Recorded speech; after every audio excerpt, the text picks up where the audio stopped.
Hey, my name is Shane, and I want to tell you about something I love about this season. See, Christmas is my favorite time of year. Maybe it's that way for you too, or maybe not, that's okay. But one of the things that I love about the season is actually something I did as a kid.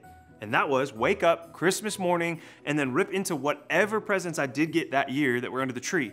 See, I would just start grabbing stuff, rip it apart. There was wrapping paper everywhere, boxes, because I just needed to get to that remote control car or that new baseball equipment and then get outside and start playing with it. I didn't even think about the mess that I left. In fact, I didn't even really know who cleaned up that mess until I became a parent. Now I have 4 kids of my own and I know exactly who cleans up that mess. See, Christmas can be like that. Sometimes it's just a mess. And I'm not talking about wrapping paper or boxes. It can be a mess relationally or circumstantially. And that, my friends, that's what we're talking about today. Sometimes Christmas brings the messes to the surface of our life. It's stuff that's already been going on, but this time of year, it just comes to the top. For example, maybe we've been lonely for a while, but once Christmas break hits and we don't have the regular routines and schedules to distract us, that loneliness starts to sink in. Or it seems like we come across endless pictures of happy couples at Christmas time, and it reminds us that we're by ourselves. Things have been falling apart at home for a while, or they're already broken and fractured, and then Christmas brings all of that back to the front and center because maybe we're spending more time at home than we do normally. It's a reminder of someone who's gone or someone who's struggling. Maybe Christmas time is just too much unstructured time in the same place, and then this season becomes a time for old habits to come crawling back. Sometimes we try to fix and control things as quickly as possible so that everything stays in order. We try to manage the mess. For example, we manage our image. We post things that make it seem like family life is perfect for us, but we know we can't control the mess in our family. So we try to manage what we portray on Instagram or TikTok or anywhere else. We make sure that everything looks just right. Maybe we manage expectations. We try to do everything that we can to keep everyone happy. And we feel like we're the ones who are responsible to make sure that everyone gets along.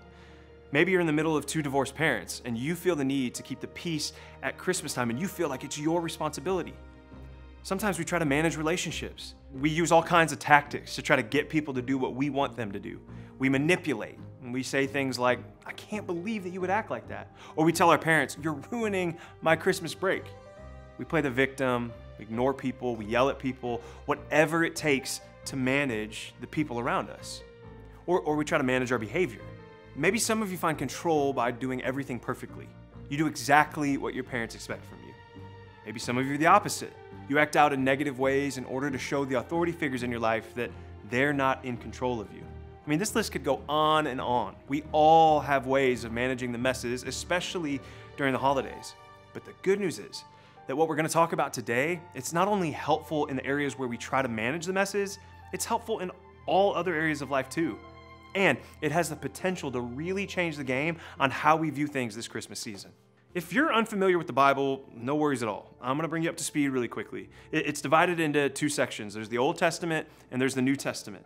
And the Old Testament, they're books of the Bible that record what happened before Jesus walked the earth. The New Testament consists of the books that account from the time that Jesus walked on the earth and beyond. But ultimately, whether it's Old Testament or New Testament, they all point to Jesus. Every book of the Bible points to Jesus. And the first 4 books of the New Testament are called the Gospels. They're the accounts of the life of Jesus when he lived among us. And these books are important because they're all about him. They're all about Jesus.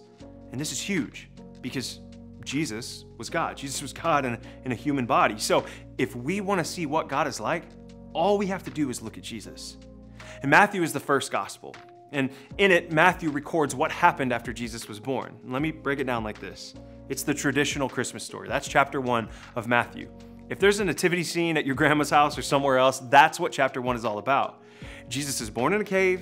Mary, Joseph, and some animals, they were all gathered around, like that little donkey or the sheep in the nativity set. I mean, this is what Christmas plays are all about. And today, we're gonna turn the page to chapter 2 of Matthew. Literal chapter 2 of Matthew starts like this. After Jesus was born in Bethlehem in Judea, during the time of King Herod. Okay, so now we learn about the guy who's in charge when Jesus was born, and that's King Herod. He's called Herod the Great. I mean, he crushed opposition. That's why he was called Herod the Great. I mean, he was wealthy, he was smart, he was strong, He did some brilliant things, but he was also in love with his power. I mean, he had fits of rage and jealousy, and those led him to do all kinds of things. Okay, now, verse 1 continues. Magi from the east came to Jerusalem and asked, "Where is the one who has been born King of the Jews? We saw his star when it rose and have come to worship him." Okay, so some wise men come to town, and maybe they've also been in like your grandma's nativity scene, or if you've ever seen a picture of like the Christmas story, you've seen these three wise guys. They're definitely a part of the Christmas story, but they're more chapter 2 than chapter 1. See, when they show up, they want to know where the Messiah is.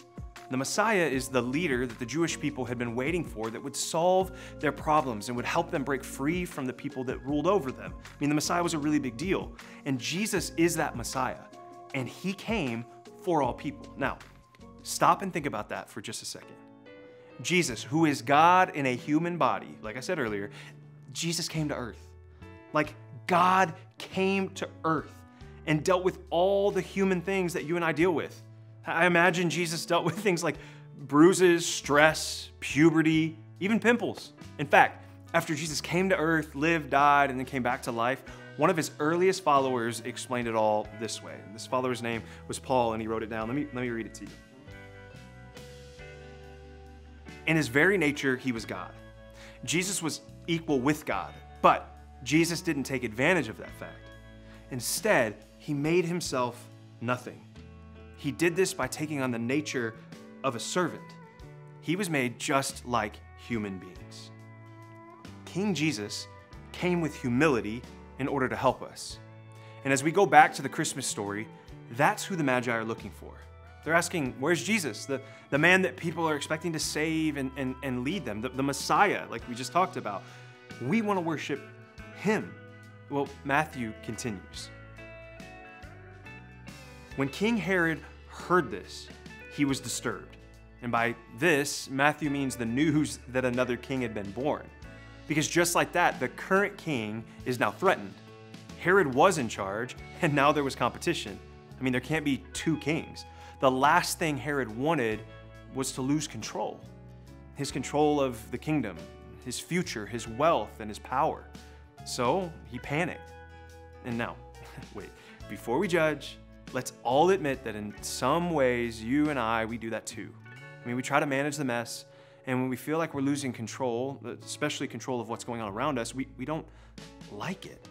When we can't manage the image and people find out that our family isn't perfect, we hate it. When there's too much unknown and it feels out of our control, we feel anxious. When we can't manipulate people into doing what we want, we get angry.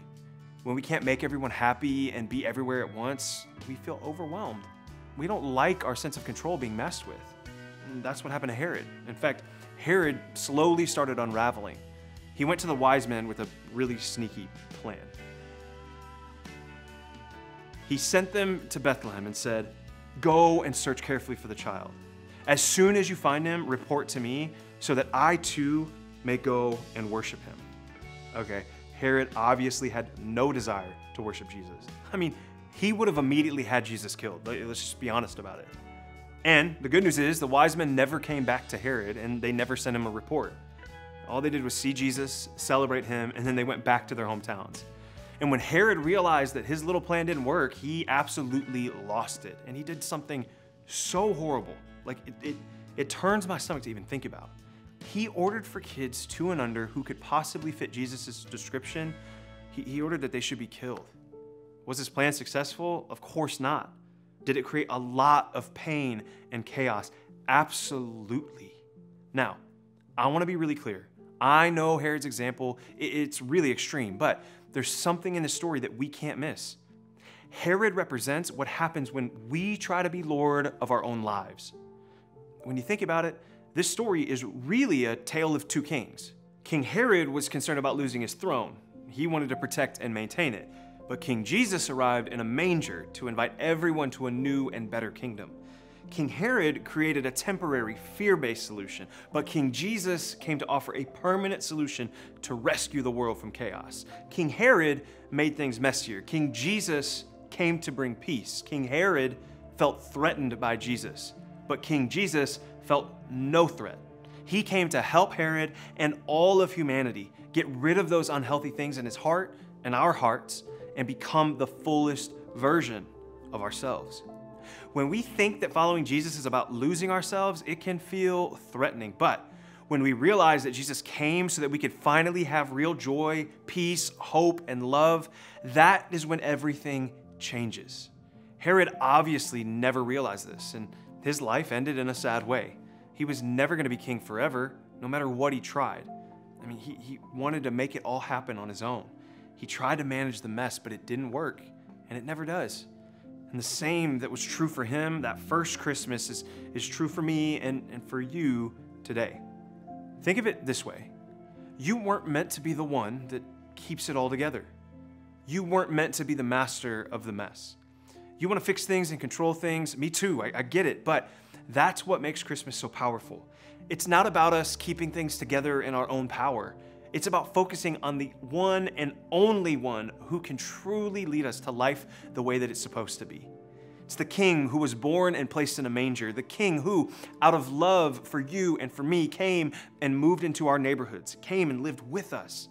But what could that look like in the middle of any messes that we're currently facing? Here's just a couple of ideas.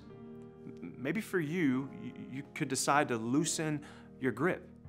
This is what Herod failed to do. He was so intense and worried and anxious and threatened that he let the worst parts of him get the best of him. We think that controlling and managing things takes away anxiety, but in reality, it has the potential to increase our anxiety. When we learn to let go and put it in the hands of God, we can actually feel more peace and rest. Let's say that I put my hand in this delicious jar of candy. I love M&Ms. If I reach in and grab some, but I keep my hand gripped tight, I literally can't get it out. But if I let go and I just open my hands up, I can pour some into my hand and enjoy it. Like I said, it's super simple. But sometimes the things that we think that we're gonna get from control and order, things like peace and security, those actually show up through letting go. And it's such a less exhausting way to live. Here's what I think we should all do. I think we should trust the King who humbled himself. Jesus is secure enough in who he is to be the humble King. Out of his love for us, he came to earth, lived his life among us to show us the loving heart of God, then displayed his ultimate love by dying on a cross for our sins. We can let go and trust him with anything and everything in our lives. In a perfect world, all the messes would just magically go away. But as we learned through Herod, that doesn't work. And this Christmas, we have a God who is right there with us in the middle of the mess. God is present, God is loving, and God is so powerful. You weren't meant to be the one that keeps it all together. God can manage that mess this holiday season. You don't have to be king or lord of your life. That's God's job. And after all, God is much better at it than we are. So when you head to group, think about your answer to this question. Is there anything in life that you're trying to control right now?